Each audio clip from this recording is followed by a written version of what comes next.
Muy bien, vámonos a Mateo capítulo 9. Mateo 9. Vamos a ver si logramos estudiar todo el capítulo hoy. Vamos a ir un poco más rápido que otras veces, ¿les parece? Porque quiero hablar del pecado imperdonable que aparece en Marcos, pero en el contexto de una historia que está aquí. ¿Ok? Muy bien.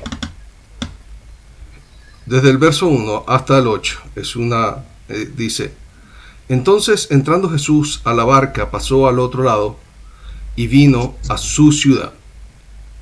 Y sucedió que le trajeron un paralítico, tendido sobre una cama.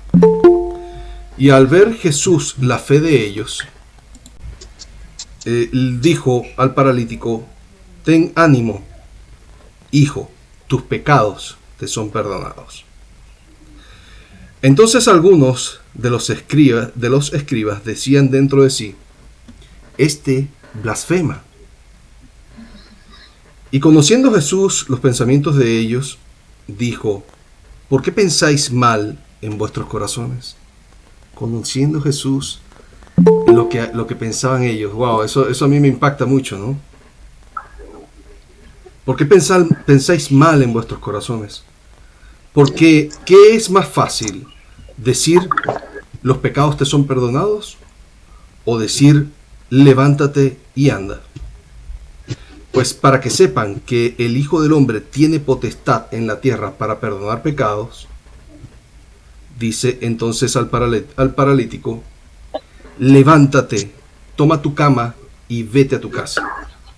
Entonces él se levantó y se fue a casa, y la gente al verlo se maravilló y glorificó a Dios, que había dado tal potestad a los hombres. Escuchen eso, habla en plural, a los hombres. Recuerden que quien escribe este evangelio es Mateo. Mateo, que también es llamado Leví,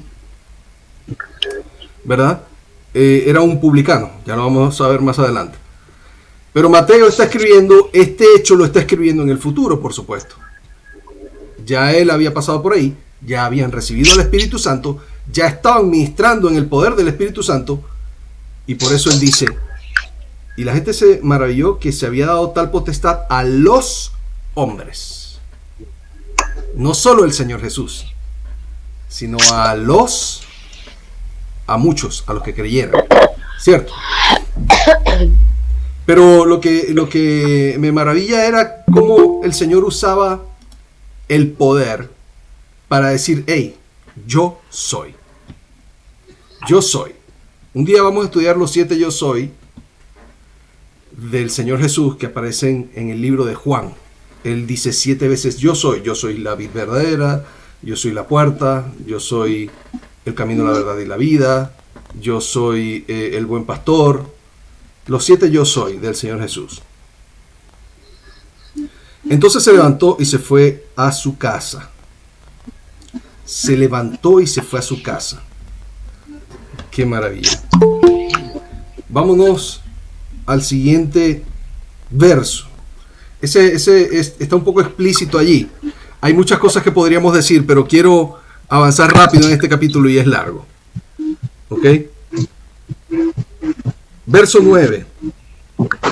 Dice: pasando Jesús de allí, vio a un hombre llamado Mateo.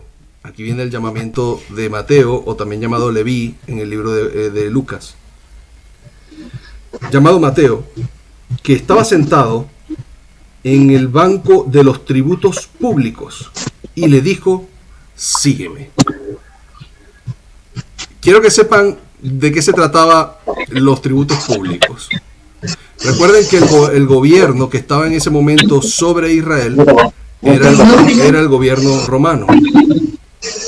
Y el gobierno romano, por supuesto, oprimía financieramente a los judíos.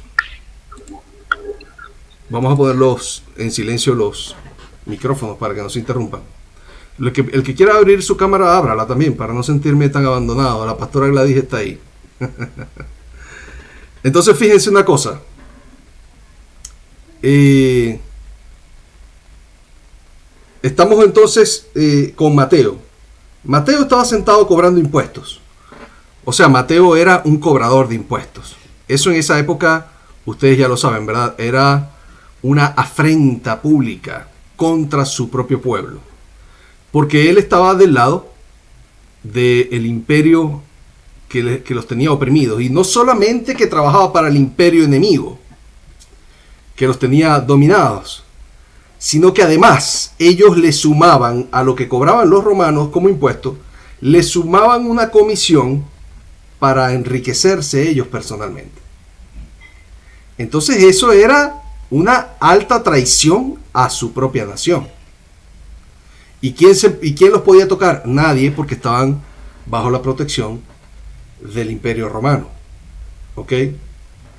Era muy valioso un cobrador de impuestos, porque no se encontraba a la vuelta de la esquina alguien que fuese educado, que fuera, ¿cómo se llama? Que fuese bueno con los números y que estuviese dispuesto a sentarse públicamente traicionando a su nación.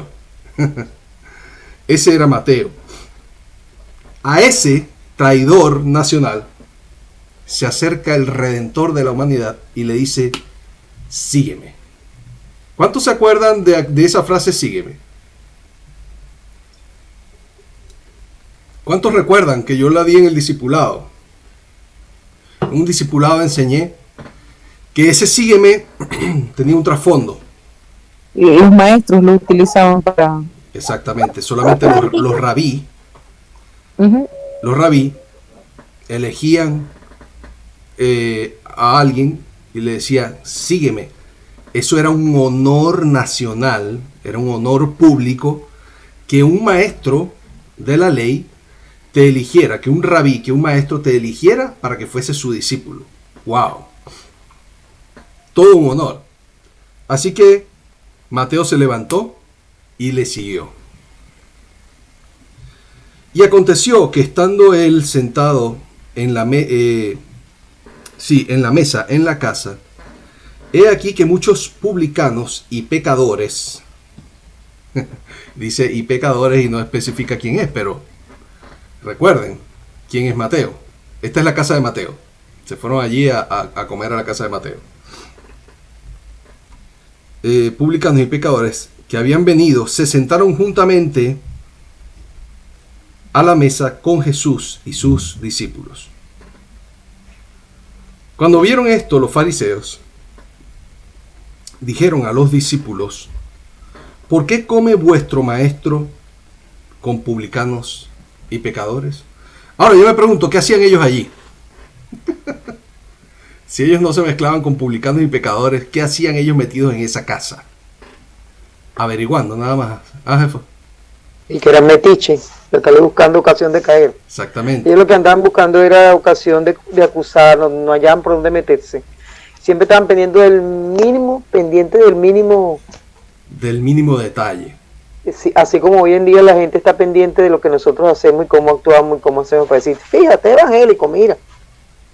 Exactamente. Eso siempre ha existido, hay que cuidarse mucho de eso. Entonces, el revolucionario Jesús, no revolucionario como los de ahora, cuidado con eso, sino un revolucionario celestial, uno solamente, que ha habido y que habrá para siempre, que vino a poner orden en la tierra, en su reino.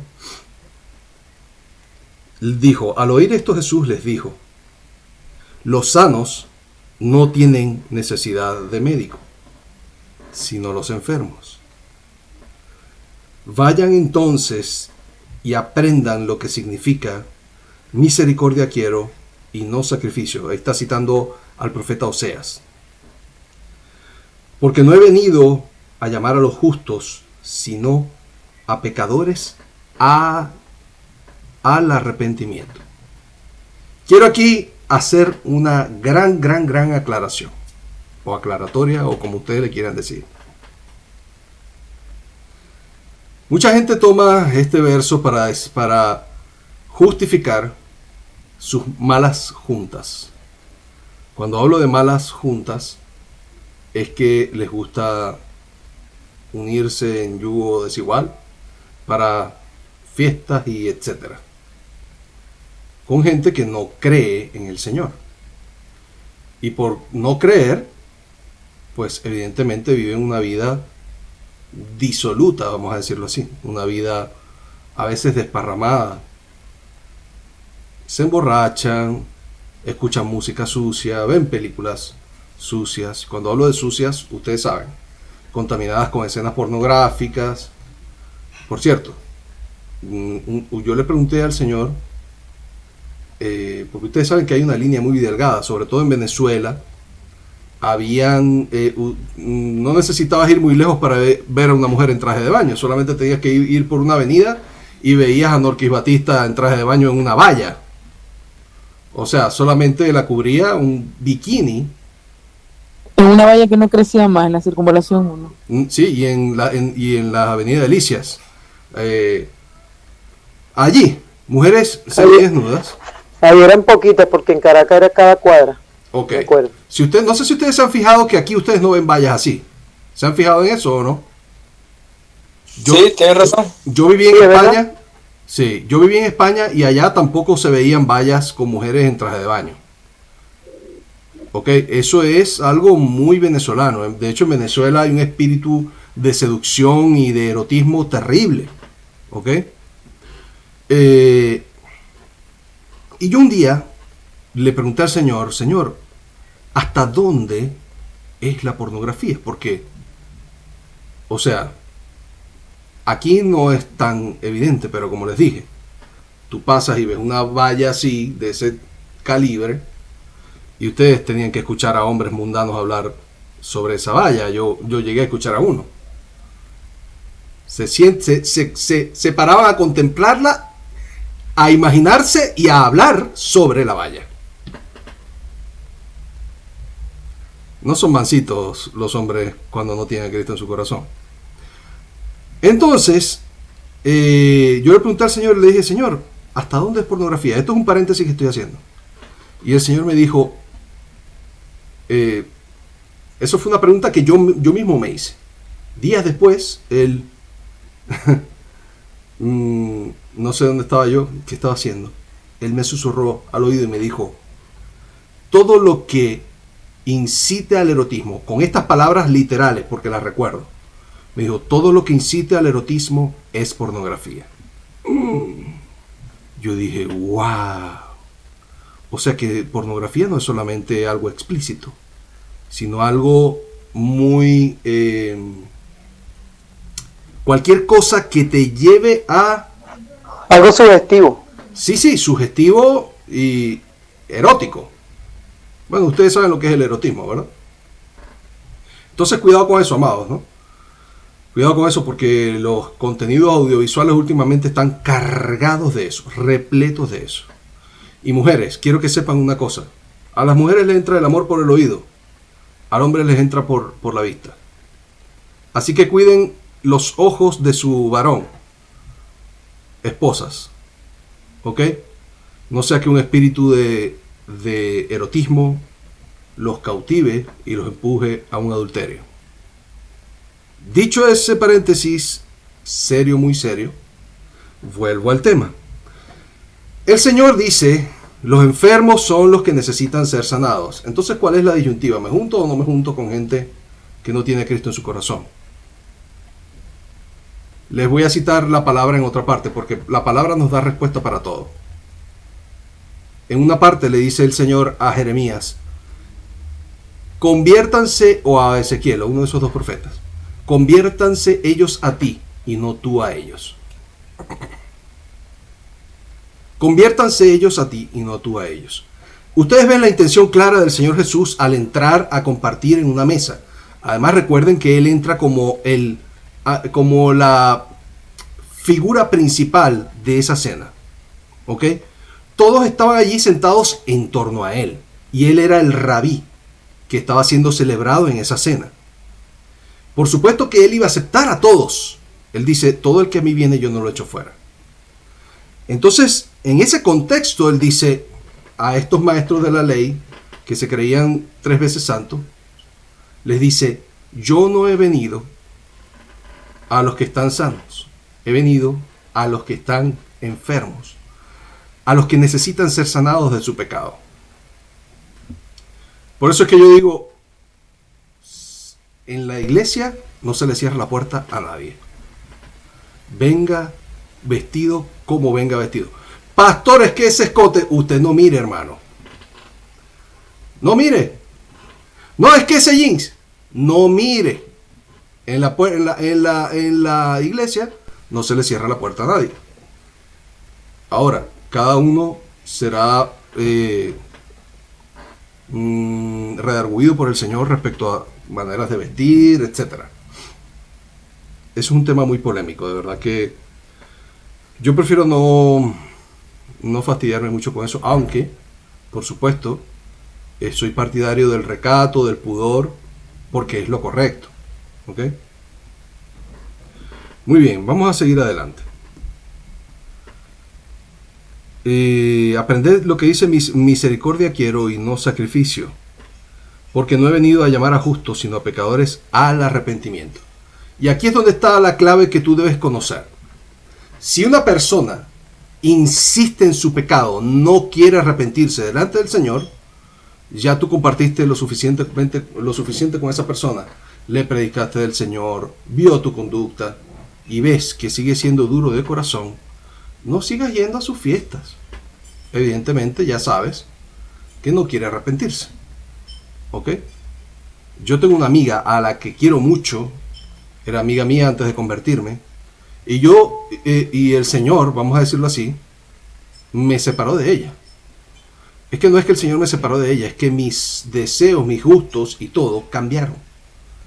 Así que a mí ahora me molestaba la música mundana y yo no quería estar donde ella me invitaba. Y es una amiga que todavía quiero mucho y todavía aprecio mucho, pero digamos que la fe nos ha separado, lamentablemente. Verso 14 dice: entonces vinieron a él los discípulos de Juan, diciendo: ¿por qué nosotros y los fariseos ayunamos muchas veces y tus discípulos no ayunan? Fíjense que no son unos fariseos los que están preguntando, son unos discípulos de un buen hombre. Estamos hablando de Juan el Bautista. Estos eran los discípulos del que bautizó al Señor Jesús, de voz que clama en el desierto, de Juan el Bautista. Y Jesús les dijo: ¿acaso pueden los que están de bodas tener luto entre tanto que el esposo está con ellos? Ahí está claro, ¿verdad? Está hablando de que el Señor vino a casarse con su iglesia y estaban en esa primera celebración. Pero vendrán días cuando el esposo les será quitado y entonces ayunarán. Ahí está claro. ¿Cuántos han ayunado este año? Contesten. Ok, María contestó, la pastora Gladys contestó. Amén. Jacqueline, hermana María Inés. ¿Quién más? Más nadie. Amén. Amados, el ayuno es parte de las disciplinas cristianas. Si tú no tienes disciplinas en tu vida, no avanzas, ¿cierto? Para graduarte en la universidad tienes que asistir a la universidad, así en el colegio. Para que te paguen tu sueldo a final de mes, tú tienes que hacer tu trabajo, estar allí a la hora que se te pide, etc. Bueno, para tener una vida cristiana significativa, con frutos, valiosa en Cristo, tienes que practicar algunas cosas. Amados, no es una opción, es un mandamiento. Orar, leer la palabra y ayunar son disciplinas cristianas. ¿Cuántas veces voy a ayunar? Bueno, eso depende, hermano. Eso no hay una medida en la Biblia. ¿Cuánto tiempo voy a orar? No hay una medida en la Biblia. ¿Cuánto tiempo voy a leer la palabra? No hay una medida en la Biblia. Pero hay que hacerlo. Amén. Amén. Entonces ayunarán. Nadie pone remiendo de paño nuevo en vestido viejo. Porque tal, porque tal remiendo tira del vestido y se hace peor la rotura. Ni echan vino nuevo en odres viejos. De otra manera, los odres se rompen y el vino se derrama y los odres se pierden. Pero echan el vino nuevo en odres nuevos y lo uno y lo otro se conservan juntamente. A ver, ¿quién me puede decir lo que esto quiere decir? Alguien rapidito.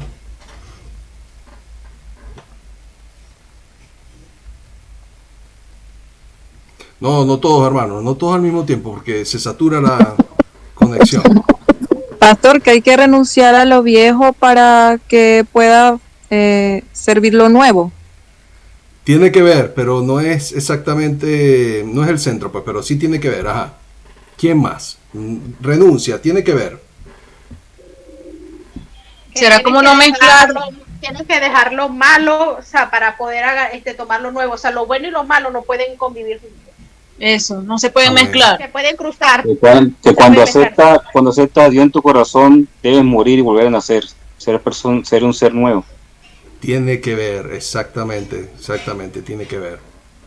Miren, el odre nuevo es el nuevo nacimiento, como lo acaba de señalar Kosuke. Gracias, Kosuke. El nuevo nacimiento es lo que te convierte en un odre nuevo. Y el vino nuevo es el Espíritu Santo que se derrama en nosotros.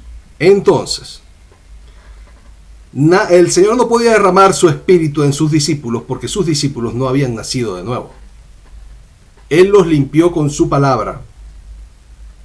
Pero ellos no habían nacido de nuevo. ¿Cuándo nacen de nuevo los discípulos? ¿En Pentecostés? ¿En Pentecostés? No. Cuando aceptan al Espíritu Santo, ¿no? Al Señor Jesús. Sí. Exactamente. Miren. Hay un evento que es lo que produce el derecho al nuevo nacimiento. Porque recuerden que el nuevo nacimiento comenzó con el nuevo pacto. ¿Cuándo comenzó el nuevo pacto? Bueno, primero, ¿saben lo que es el nuevo pacto, verdad? Después de la muerte del Señor Jesús. Después, ajá. Correcto. Sí, después de la muerte. Correcto. O sea, en la resurrección del Señor Jesús. Amén. Allí comenzó. Cuando Él resucita, sí. Exactamente. Desde el momento en el que Él resucita, comienza el nuevo pacto en la sangre de Cristo. Cuando Él se le aparece a los discípulos, dice que entró el día que regañó a Tomás, que le dijo, vamos, mete tu mano aquí. No, Señor, mete tu mano aquí. No sé. Ahora toca los huecos estos. Sé creyente y no incrédulo, le dijo. Porque Mateo decía, Tomás decía, no, yo tengo que verlo para creer. Porque ya algunos lo habían visto y habían dicho, hemos visto al Señor. Y él decía, no, yo tengo que verlo para creer. Ustedes saben, ¿no? Yo le digo así a los que no creen en las manifestaciones de los dones del Espíritu Santo. Yo les digo cristianos tomasinos. Porque son cristianos, pero son como Tomás, no creen. Volviendo al tema del nuevo nacimiento, cuando el Señor entra allí en ese momento, les dice, paz sea a vosotros, ¿verdad? Dice que enseguida les dijo, eso está en el libro de Juan, no recuerdo el capítulo ni el versículo, dice, reciban al Espíritu Santo, y sopló en ellos. Desde ese momento ellos recibieron el Espíritu Santo. En ese momento ellos nacieron nuevamente. Desde ese momento. De hecho, cuando el Señor Jesús parte al cielo, ellos estaban viviendo su primer amor antes de recibir el Pentecostés. Antes del Pentecostés, ellos estaban reunidos orando, teniendo coinonía, los 120, ¿se acuerdan? En el aposento alto. ya el Espíritu de Dios estaba en ellos. Lo que ocurrió en Pentecostés fue un derramamiento, ustedes saben, la unción, como que agarraran así un sartén de aceite y se lo echaran encima. Y seréis investidos de poder. Fue como la evidencia, la manifestación, ¿no? Es una investidura de poder. Es una investidura de poder. Ajá, la manifestación es lo que ellos expresaron con su boca. Exactamente, lo que pero tú puedes expresar el Espíritu Santo una vez que está. Una cosa es estar lleno del Espíritu Santo y otra cosa es estar ungido por el Espíritu Santo. Claro. ¿Ok? En Pentecostés ocurrió una unción poderosa, un derramamiento del Espíritu Santo. ¿Ya? Eso fue lo que ocurrió en Pentecostés. Pero ya el Espíritu Santo estaba en ellos. Amén. ¿Lo sabían que era así o no? A ver, ¿quién me quiero? Es muy importante esto que estoy hablándoles porque es doctrina. Nadie dice nada. Pastor, eso quiere decir que cuando recibieron ese poder, ¿no tenían al Espíritu Santo? ¿O ya lo tenían? Ya lo tenían. ¿Pero todos? ¿O solamente los que estaban con Jesús? Todo el que creía. Ya lo tenían, pero este día en Pentecostés fue un derramamiento del Espíritu Santo ahí en todos los que estaban ahí. Sí. Vámonos a Joel capítulo 2 un momento. Para aclarar un poco el tema.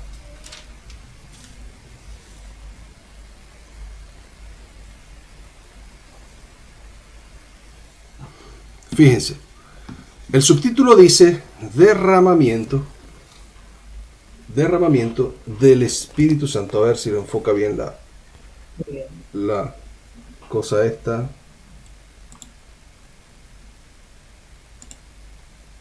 Déjenme quitar algo aquí. Ajá. ¿Lo ven aquí? Derramamiento del Espíritu Santo. Lo ven ustedes al revés, pero allí lo dice. Derramamiento del Espíritu Santo. Entonces, esto fue lo que ocurrió en el libro de los Hechos capítulo 2 también. Dice, y después de esto derramaré mi espíritu sobre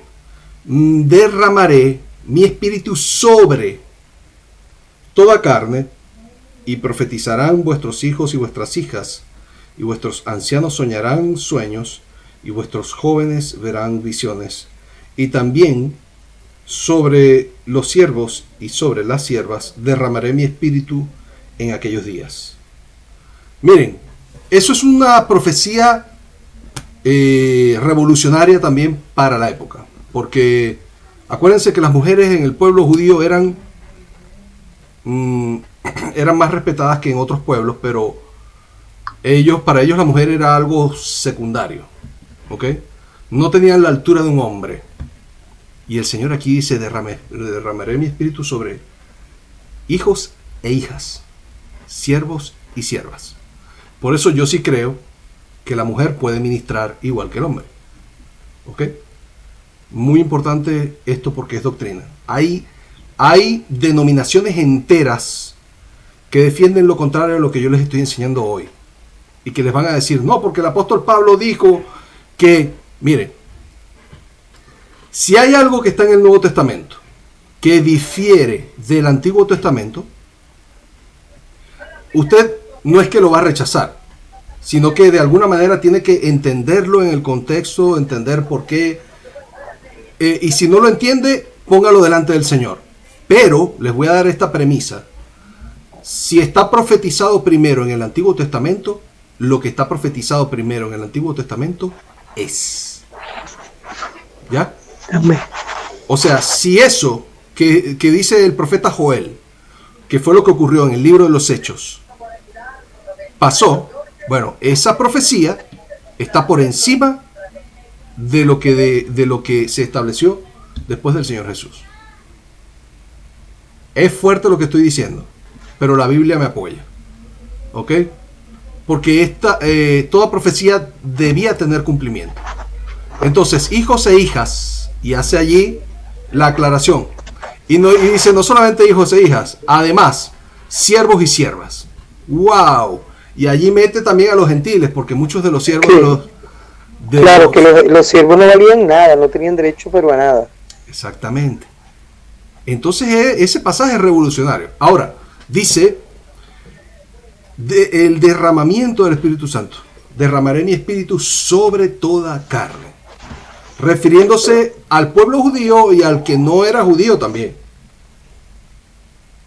No como algunos han dicho por ahí, no, a un gente que no tiene a Jesús en su corazón. No, eso no es verdad, hermano.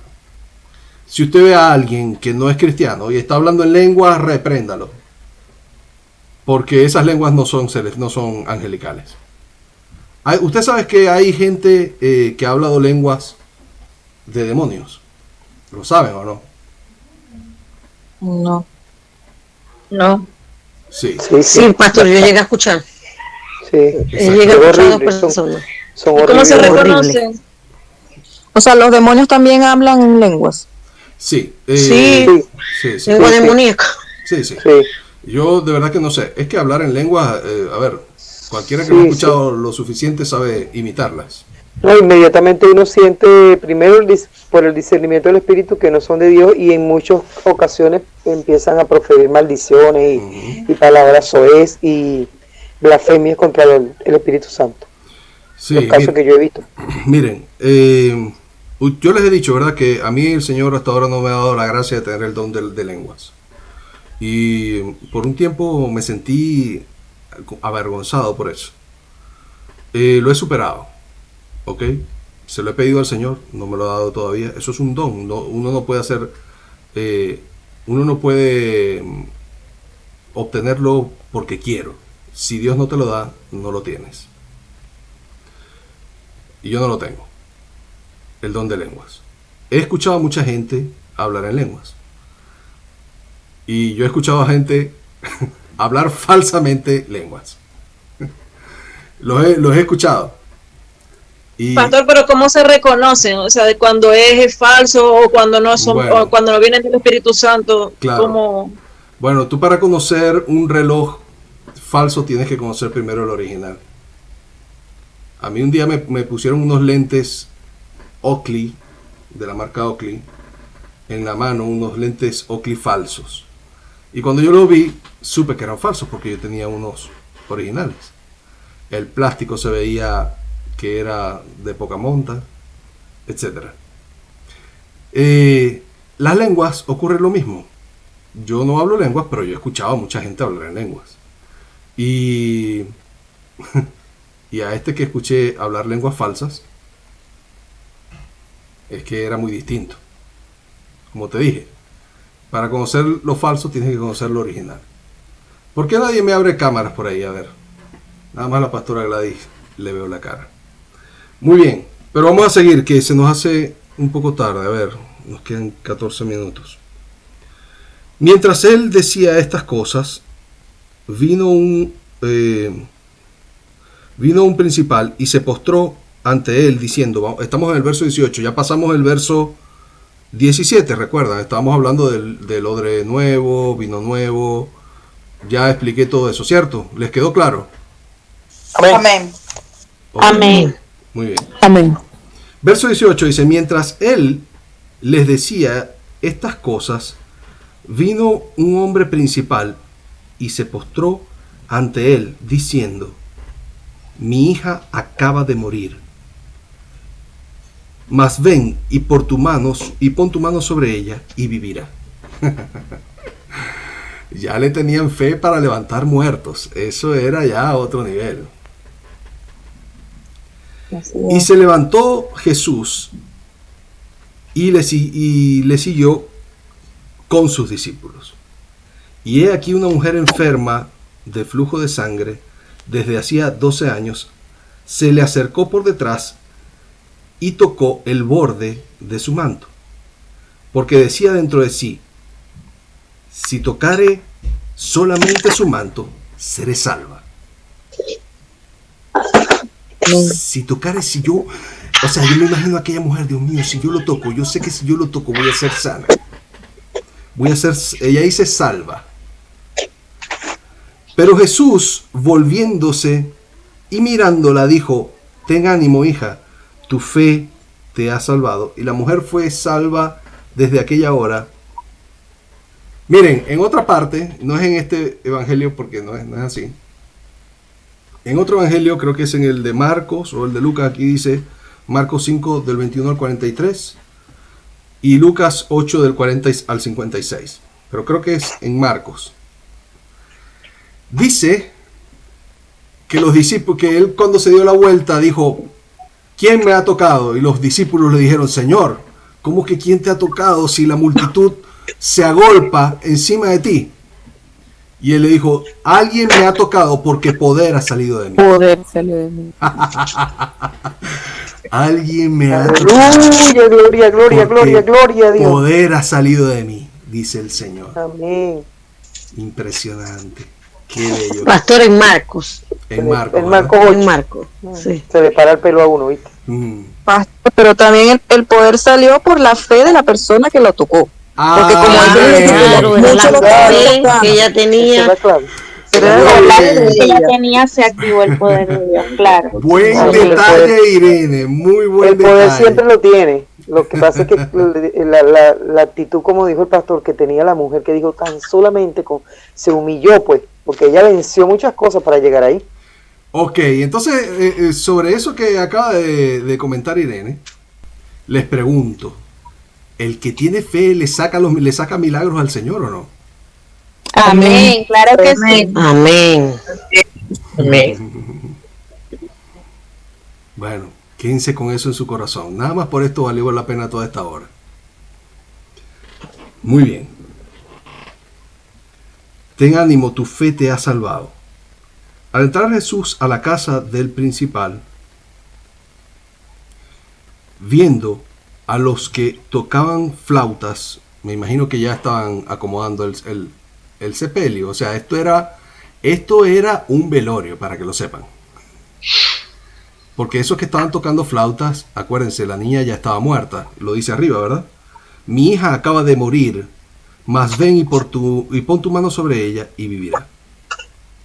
Y en el 23 dice: al entrar Jesús a la casa del principal, viendo a los que tocaban flautas y la gente que hacía alboroto, o sea, era gente llorando, otros tocando flautas. Eso era un velorio, hermanos. Y era un velorio movido. Gente tocando flautas y gente desgarrada, llorando, ¿no? Les dijo: apartaos, porque la niña no está muerta, sino que duerme. Y se burlaban de él. Y se burlaban de él.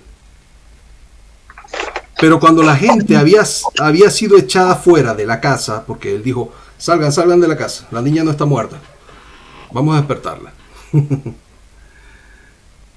Pero cuando la gente había sido echada fuera de la casa, entró y tomó la mano de la niña y ella se levantó.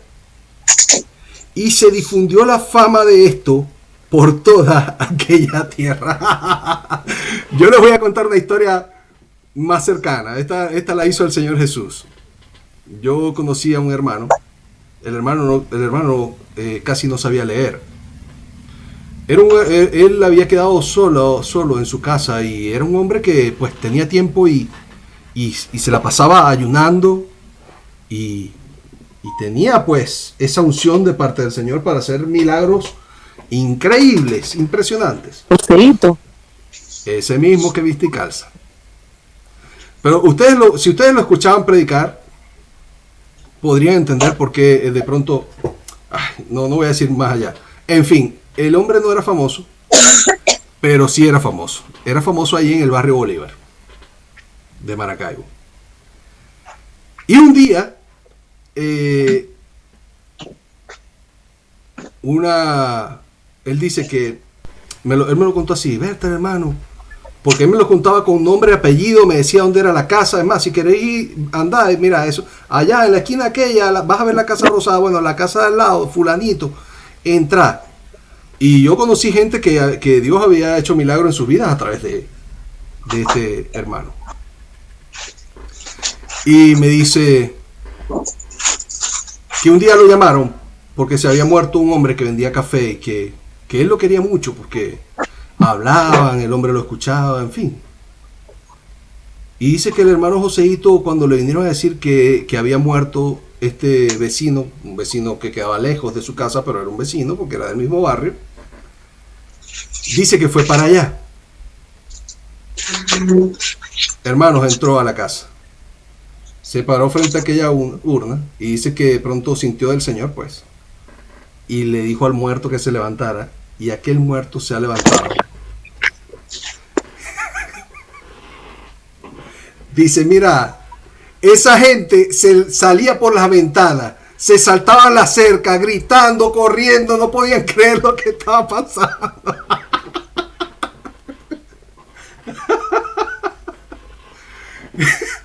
Chocaban en la puerta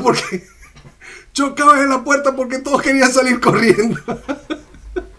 Porque el muerto se asustaron. Claro, imagínate que tú vas a un velorio, que ves allí a la persona muerta y de pronto aquel hombre se levantó. Eso no ha pasado allí solamente, yo he visto no. Lo que pasa es que miren cómo es el diablo y miren cómo son los medios de comunicación que no son de Cristo, por supuesto. Ustedes esas noticias, pero yo sí vi una noticia no hace mucho que ocurrió, fue en Ecuador. Lo vi en YouTube. Y lo registró la prensa, un canal de televisión. Bueno, había un alboroto en todo el pueblo porque una niña se había levantado de la urna. Y cuando yo escuché la noticia, porque ahí no decían que nadie había orado por ella, nadie decía que eran cristianos, nadie. Creo que sí, creo que le dijeron que su papá era religioso, así, usando esa frase. Pero cuando yo escuché eso, yo dije, ¡ay! Hubo una resurrección allí. Eso, amados, todavía sirve, todavía funciona. Depende de la fe, sacar los milagros. Depende de la fe. No les hablo como si yo tuviera toda la fe del mundo, pero quiero caminar hacia allá. ¿Cuántos quieren caminar conmigo hacia allá?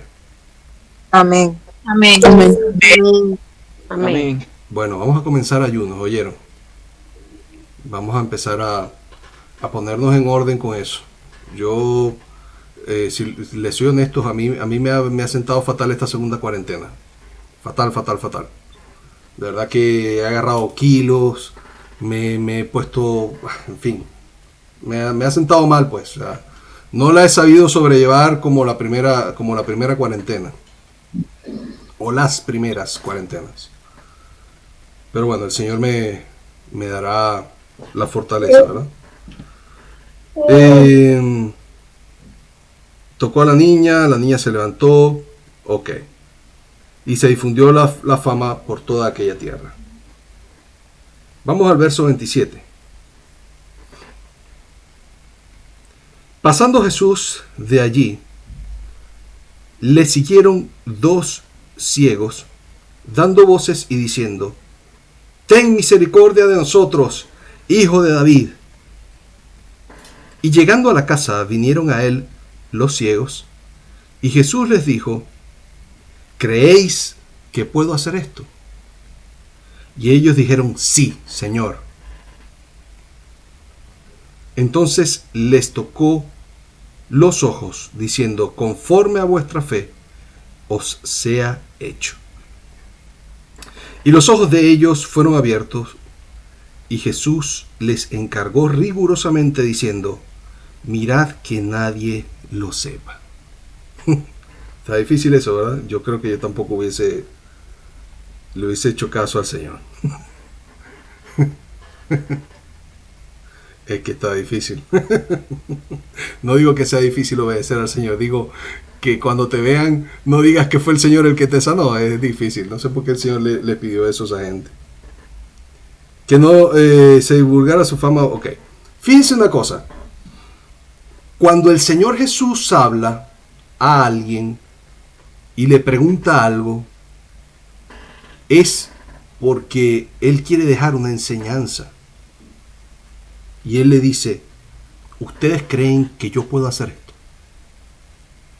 Y ellos respondieron: sí, Señor. No sí maestro, sí profeta, no. Sí, Señor.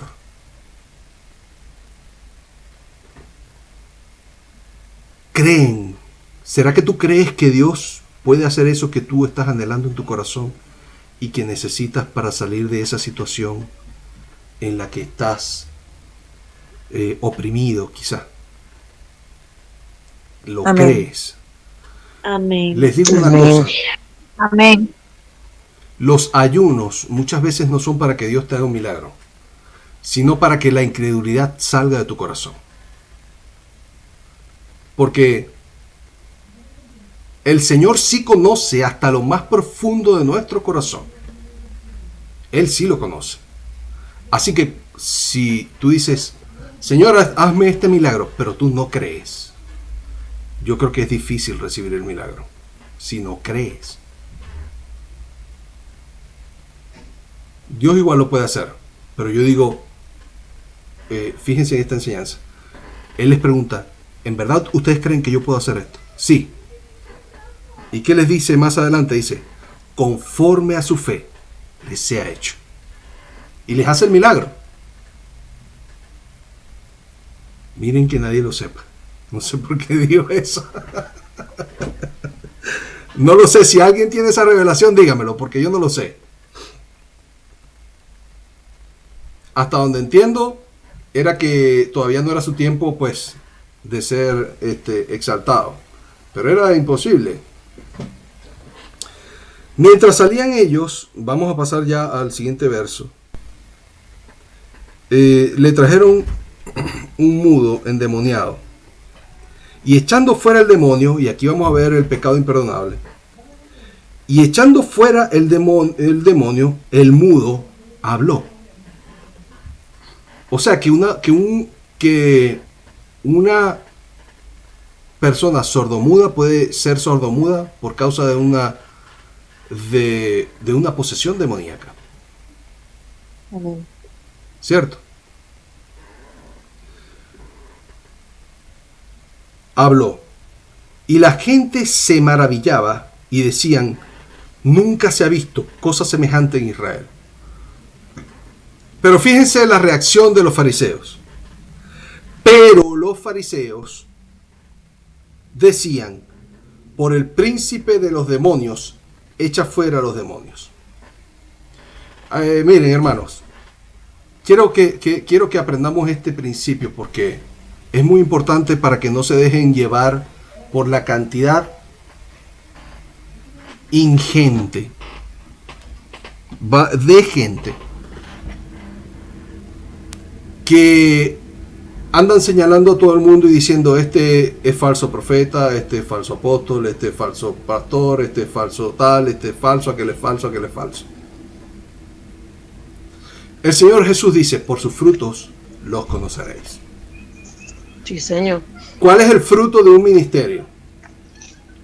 Si usted ve que en un ministerio la gente es sanada, a la gente se le enseña la Biblia, la gente cambia su vida para bien.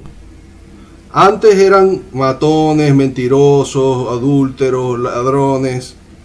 Ahora es gente trabajadora, seria, íntegra, hablan siempre con verdad. Hermano, por favor, eso es más que evidente que viene de Dios. Y ya lo vamos a ver por qué. Vamos a pasar a Marcos capítulo 3, verso 22. Verso 22. Quiero hacer énfasis en esto porque hay muchas voces y esas voces casi siempre vienen de la línea de los cristianos que no creen en las manifestaciones del Espíritu Santo, que no creen en que los dones del Espíritu Santo siguen vigentes, que no creen en el apostolado y no creen en los profetas. ¿Ok? Yo tengo gente que me ha dejado de hablar y sospecho que es por eso. Gente que yo estimaba bastante. Pero ¿saben qué, amados? Hay un proverbio que dice, compra la verdad y no la vendas. Nunca, nunca vendas la verdad que está en la palabra para agradar a alguien. No importa quién te deje de hablar. No importa cuánta gente, en suma, diga lo contrario. Si está en la palabra, es la verdad, y tú no la vendas. Amén. Porque por esa razón muchos pierden la entrada al cielo. Y no me voy a meter en el tema de si salvo o no salvo para siempre. Ok, Marcos capítulo 3, verso 22. Pero los escribas que habían venido a Jerusalén decían que tenía a Belcebú, refiriéndose al Señor Jesús. Jefa, ¿te acuerdas de la mamá del muchacho aquel que... Sí, como ellos no saben quién es, de María. Ajá, María, okay. María demanda. Sí nos dijo, ¿te acuerdas? Endemoniada nos dijo, cuando le pregunté quién eres, me dijo, Belcebú. Soy Belcebú, el más grande. Me dijo. Hizo una cosa así como así de los dos dedos. Ajá, así. Sí. Soy el más grande, Belcebú, decía. Cuando leí eso, me acordé clarito de esa escena. Claro, yo me acordé también. Decían que tenía a Belcebú y que por el príncipe de los demonios echaba fuera a los demonios. Esa es la acusación que están levantando estos religiosos que eran, quiero que sepan, los fariseos no eran cualquier persona. Los fariseos eran vistos por los judíos como los que sabían de la ley. Así que usted no se deje impresionar por alguien que tenga muchos libros escritos, que tenga una iglesia grande, que sea muy famoso, porque yo conozco uno en específico, y voy a decir su nombre, lo voy a decir, es John MacArthur. John MacArthur no cree en los dones del Espíritu Santo. Y John MacArthur se tomó el atrevimiento, y lo voy a decir es porque, no porque quiera desprestigiarlo, sino porque llegó muy lejos, hermano, llegó demasiado lejos. Él se atrevió a escribir un libro y hacer una conferencia llamada Fuego Extraño. Esa era la frase, ese es el título del libro y el nombre de la conferencia, llamada Fuego Extraño. Bueno, de lo que se trata el libro y la conferencia era de señalar. Miren, amados, no quiero andar mucho en el tema porque honestamente les voy a pedir encarecidamente en el Señor que ustedes no vayan a buscar eso en internet, porque yo cometí esa necedad de buscar esa conferencia en YouTube porque la iba a ver para ver qué decían. Hermanos, y se me pegó un dolor aquí en el cuello en el momento mismo que le di play. Y el Señor no me dejará mentir en esto que les estoy diciendo. Bueno, ¿por qué John MacArthur hace eso? Mejor no metes en eso. John MacArthur es un escritor muy afamado en el mundo cristiano. El hombre sabe bastante de doctrina, pero no de toda doctrina. Ya les voy a explicar por qué. Esta línea de lo que llaman los cesacionistas, los que no creen que los dones siguen vigentes, sino que los dones cesaron después que se terminó de escribir la Biblia, que eso es un gran disparate porque la Biblia no dice eso por ninguna parte. Bueno, ellos dicen que los dones cesaron desde el momento en el que el apóstol Pablo terminó de escribir Apocalipsis, que ya los dones no hacían falta y que por eso los dones ya, y que el ministerio del profeta y del apóstol ya no están vigentes. Pero cuando usted lee la Biblia, a ver, los que han leído la Biblia aquí, ¿quién puede decirme que algo así aparece en la Biblia? En ningún lado. Ninguna parte. Yo no leí. Hermanos, en ninguna parte. Yo les he explicado esto muchas veces porque es la raíz de muchas discusiones entre cristianos. Les invito a que miren ese video que yo subí en YouTube, que se llama el engaño del espíritu del anticristo, la razón por la cual muchos cristianos pelean. Yo explico allí todo lo que es el cesacionismo y doy todos los versículos bíblicos que sustentan que los dones siguen vigentes y seguirán vigentes hasta la segunda venida del Señor. Amén. ¿Ok? ¿Dónde dice que estarán vigentes hasta la segunda venida del Señor? En 1 Corintios capítulo 13, cuando habla del amor. ¿Okay? Dice, hasta que seamos perfectos. Hasta que seamos perfectos. No somos perfectos todavía, ¿verdad que no? No. Ok. Entonces, dicho esto, John MacArthur se atrevió a decir que los que manifestaban dones y todo eso, que eso era del diablo. Yo no voy a decir nada más sobre MacArthur. Solo les digo que dijo eso y que mucha gente cesacionista dice eso. ¿Cuál es el peligro de asegurar algo de esa forma? Vamos a leerlo aquí en Marcos.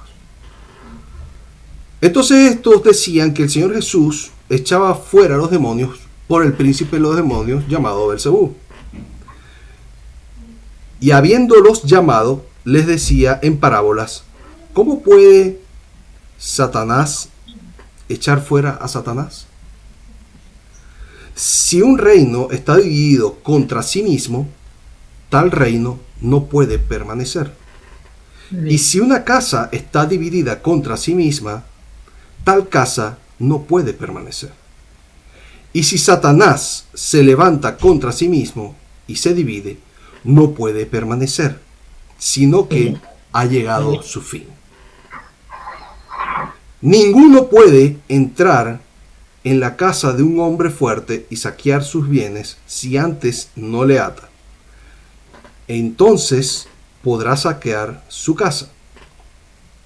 De cierto os digo que todos los pecados serán perdonados a los hijos de los hombres, y las blasfemias, cualesquiera que sean.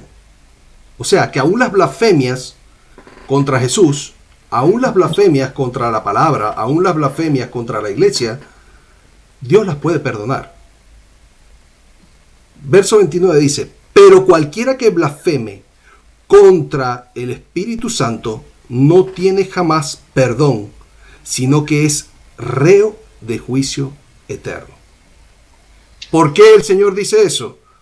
Pero ¿cuál es la blasfemia del Espíritu Santo, hermano? Ahí está explicadito en el siguiente versículo. Dice, porque ellos habían dicho, tiene espíritu inmundo. Entonces, si yo digo que alguien hace milagros porque Satanás le apoya, pero esos milagros no vienen de Satanás, esos milagros vienen de Dios. Porque Satanás no da vida, Satanás no sana, Satanás no hace esas cosas. No, es que yo he visto que hay brujos que han sanado. Hermanos, te sana ahorita y dentro de 3 años te mueres.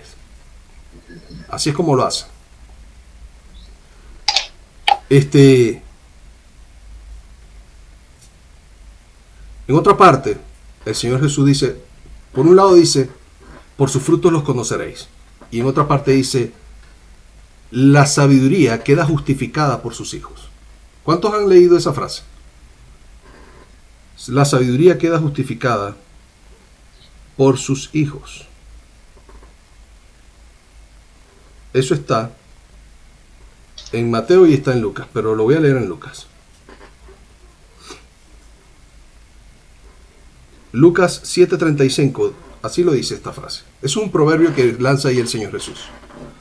Miren, les voy a explicar los dos versículos, porque los dos les van a enseñar a ustedes a diferenciar quién es de Dios y quién no es de Dios. ¿Ok? ¿Quién es de Dios? Los que tienen buenos frutos. No, pero es que yo he visto gente que es testigo de Jehová, que ellos tienen buenos frutos, hermano. Ellos aman a su familia, tienen buen carácter, es gente que no miente, es gente que esto y que lo otro, que ta. Bueno, eso es lo que se ve por encima. Pero dice que la sabiduría queda justificada por sus hijos. Ahora, ellos pueden tener una vida íntegra. Pero ¿qué tal sus discípulos? ¿Qué tal aquellos que ellos enseñan lo que ellos creen? ¿Esa sabiduría que ellos están enseñando está produciendo buenos discípulos? ¿O está produciendo gente que no sabe lo que hace, gente torpe, gente que no tiene discernimiento, gente pecadora o gente religiosa hipócrita. ¿Cómo analizas tú si una doctrina, si una enseñanza es verdadera o es falsa? Hermanos, sencillo. La sabiduría también produce frutos. Esos frutos son discípulos. Gente que aprende una enseñanza. ¿Cómo son esos discípulos? Entonces, si yo veo que alguien está diciendo de otra persona que es un falso pastor o falso profeta o falso apóstol o falso lo que sea, lo primero es que yo tengo que ver cuáles son los frutos de la persona. Ah, no, la persona tiene una iglesia grande. Bueno, una iglesia grande, hermano, lo puede tener incluso gente que dice cosas indebidas, que dice cosas incorrectas. Ese no puede ser tu estándar para medir a alguien. ¿Cómo es esa persona? ¿Tiene un desastre de vida? ¿Tiene una vida ordenada? Ah, sí, también tiene una vida ordenada. Además tiene una iglesia grande. Ok. Ahora vamos a revisar lo siguiente. ¿Qué es lo siguiente? La sabiduría que enseña. Su enseñanza. ¿Qué tipo de enseñanza está dando? Cuando tú analizas la enseñanza de alguien, entonces tú puedes determinar si esa persona es de Cristo o no es de Cristo. Ahora, quiero que sepan algo también. Cuando tú lees en Apocalipsis la exhortación a las 7 iglesias, en ningún momento el Señor dice, esta es una falsa iglesia, porque tienen algo que tienen que arreglar. ¿Ok? El Señor dice, si arrepiéntete y vuelve a tu primer amor, o arrepiéntete y haz esto, o saquen de entre ustedes a Jezabel, o el Señor hace allí 7 reprensiones, 6, porque a la iglesia de Filadelfia no la reprende, solo la alaba. Ahora fíjense una cosa,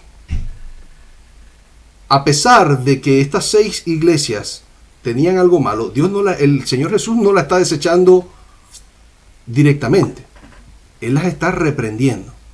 Entonces, que una persona de pronto tenga algo que cambiar no significa que Dios la haya desechado o que no sea de Dios. ¿Me hago entender, amados? Quiero saber si me están siguiendo, si me estoy explicando bien. Perfecto. Amén. Amén. Amén.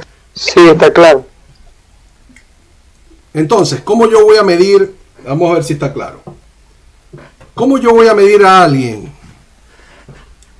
O sea, a mí me dijeron que Pedro es falso apóstol.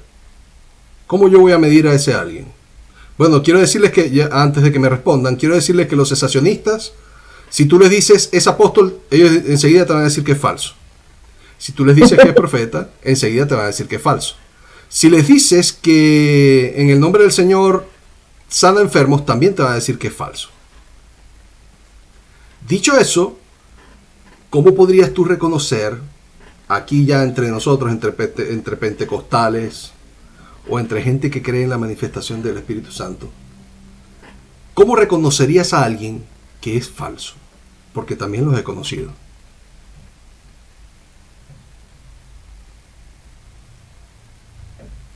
Vamos, discípulos, no se queden callados. Glennis, ¿qué piensas tú? ¿Cómo podríamos? La palabra dice, por sus frutos conoceréis, pastor. ¿Cómo? Que la palabra dice, por sus frutos los conoceréis. Ajá, ¿y cómo sería un fruto? Andrés, ¿cómo sería un fruto? Un testimonio de su vida, un hábito que tenga, las cosas que dice, la actitud de la persona, los consejos que da. Cómo vive, el testimonio que da. Ok, muy bien. Lo que enseña. Claro, porque en la iglesia son una cosa y en la casa son otra y en la calle y uno se queda, ¿qué pasó aquí? Claro, claro. Bueno, esa parte la conocemos, pero quiero enseñarles la otra. Si tú conoces a gente de su congregación, no uno ni dos, porque por uno o por dos no puedes sacar la cuenta. Siempre en todas las congregaciones van a haber disparateros, gente disparatera, ¿cierto, Pastora Gladys? Sí. Gente que por más que tú le enseñes la Biblia y le enseñes la verdad y le enseñes lo que es correcto, ellos van a decir sus locuras. Pero, en general, cuando tú ves que en la congregación hay amor, hay temor de Dios, la gente lee la Biblia, la gente ora de verdad, tienen un corazón para ayudar al necesitado, entonces esa sabiduría que está siendo enseñada en ese lugar está produciendo buenos discípulos. Y lo voy a dejar hasta ahí por hoy. No, vamos a cerrar el capítulo 9, que ya se nos hizo bastante tarde. Y discúlpenme ustedes que me tome estos minutos de más. Vamos a cerrar el capítulo 9, que nos faltan unos pocos versículos.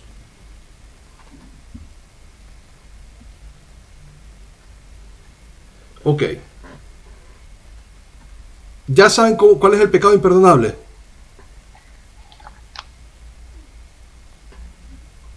La blasfemia contra el Espíritu Santo. Nombrar el espíritu inmundo. Ajá, muy bien.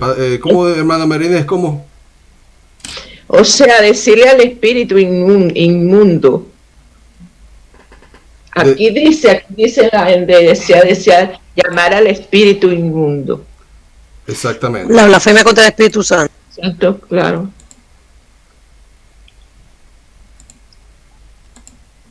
Pastor, y en eso están incluidas esas personas que les gusta, digamos, fingir que están llenos del Espíritu Santo, como esos que hablan en lengua, siendo falsos. O sea, me imagino que ellos están blasfemando, ellos no tienen el Espíritu Santo, no sé. Sí, pero no han blasfemado contra el Espíritu Santo. O sea que blasfemar contra el Espíritu Santo es decir directamente que un milagro no lo hizo el Espíritu Santo, que lo hizo un espíritu inmundo. O que esa persona no habla en lenguas por el Espíritu Santo, que habla en lenguas por un espíritu inmundo. Que esa persona no la invistió de profeta el Espíritu Santo, la invistió de profeta un espíritu inmundo. Ya les acabo de explicar lo que es. Pastor, una pregunta, disculpe, para cerrar. Los falsos profetas hacen milagros en el nombre de Jesús, ¿no? Bueno. O sea, porque ahí tengo duda. Bueno. Porque el Señor dice en su palabra que muchos en mi nombre echarán fuera demonios en mi nombre. Y tengo dudas por eso. Bueno, te explico. Muy buena pregunta esa que acabas de hacer, Andrés. Eso no es del todo, a ver, no quiero contrariar lo que el Señor está diciendo allí. Allí está hablando, para mí, está hablando de gente que se ha desviado y que están viviendo en pecado. ¿Ok? Pero que en algún momento Dios los usó. ¿Ya? Porque el mismo Señor dice, no puede un árbol bueno dar frutos malos, no puede dar un árbol malo dar frutos buenos. Eso que el Señor Jesús anuncia en las profecías escatológicas, las profecías de los últimos tiempos, y que se habla sobre el espíritu del anticristo, ¿verdad? Que va a levantar, se va a levantar a hacer grandes señales. Amados, les acabo de enseñar. Tú no puedes medir a alguien solamente porque hace señales, porque esas señales podrían ser falsas, ¿ok? Podrían haber falsificaciones de señales. ¿Cierto, Pastora Gladys? Yo escuché de alguien que le decía... Sí, es cierto. Sí, yo supe de un pastor que decía, cuando yo diga que esa luz se apague, me vas a apagar la luz. Y cuando diga que se prenda, me vas a prender la luz. Y era que había puesto un joven de la iglesia por detrás de la cortina, que cada vez que él dijera lo hiciera para cautivar. Y lo descubrimos. ¿Qué les parece? Entonces, no sé, podrías comprarte a algunos testigos para que digan que fueron sanados por ti. X. Vamos a suponer que una persona podría hacer milagros, ¿verdad? Ok, le medimos, no, es que hace milagros, pastor. Ajá, ¿y qué está enseñando?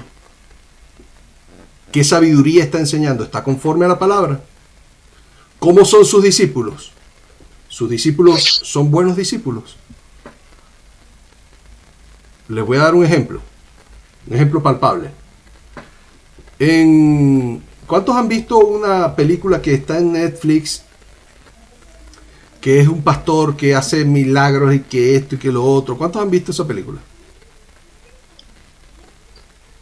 Nada que perder. No tenemos Netflix, pastor. Muy bien, Andrés, haces bien. Yo tengo. Ajá. No, eso es un asunto de cada quien con el Señor. Ya yo les he enseñado bastante sobre eso. Pero, ¿cuántos han visto esa película? Yo sé que los Shimizu la han visto. ¿Cuál película? La de Nada que Perder. No la he visto. No la he Sí, visto. está la 1 y está la 2. Y es tremendo. Ok. Bueno, en la película ponen al hombre como, wow, el pastorazo. O sea, tú ves la película y la película no tiene nada de malo. Pero, en esa película, la verdad sobre la historia de ese hombre es que ese hombre es el fundador de las iglesias. ¿Cómo se llama esa Oración iglesia? fuerte del Espíritu Santo. Ajá, la oración fuerte del Espíritu Santo. Brasilero. El brasilero, exactamente. La del manto. Ajá, esas mismas. Que esos hermanos, eso es un negocio. Eso El no manto y la son iglesias. agüita del río. Plata y plata. Ok, El esas manto, iglesias la son... agüita del río, la ramita de olivo. eso es una falsa iglesia. Para mí eso es una falsa iglesia. Totalmente. Para de sufrir es ese. Ok, entonces ahí tú tienes un ejemplo claro de que los discípulos no justifican la doctrina que se les ha enseñado. Porque aunque él sea lo que quieran pintar en la película, ¿verdad? Bueno, los frutos de ese hombre que ha regado por ahí no son buenos. Entonces, yo no puedo tener, yo como pastor no puedo tolerar que una iglesia que un discípulo mío haya fundado y que lleva el nombre de mi iglesia esté haciendo esas cosas. Ya les di un ejemplo de cómo es. Amados, los últimos versículos, y nos extendimos muchísimo hoy. Vienen después sus hermanos y su madre, y quedándose fuera, enviaron a llamarle, y la gente que estaba sentada alrededor de él le dijo: tu madre y tus hermanos están afuera y te buscan. Él les respondió: ¿quién es mi madre y mis hermanos? Y mirando a los que estaban sentados alrededor de él, dijo: he aquí mi madre y mis hermanos, porque todo aquel que hace la voluntad de Dios, ese es mi hermano y mi hermana y mi madre. ¿Qué les parecieron esos versículos? Amén. Amados, respóndame para que sea más dinámica. ¿Alguien va a preguntar sobre eso? El que hace la voluntad del Padre, el que cumple la palabra. Ese es su hermano. Sí. Eso es otro versículo que justifica que el Señor Jesús no era de este mundo y que María no es la madre de Dios. ¿Ok? Para los católicos. O mejor dicho, para los católicos, la cosa, ustedes saben, la Virgen María, etcétera.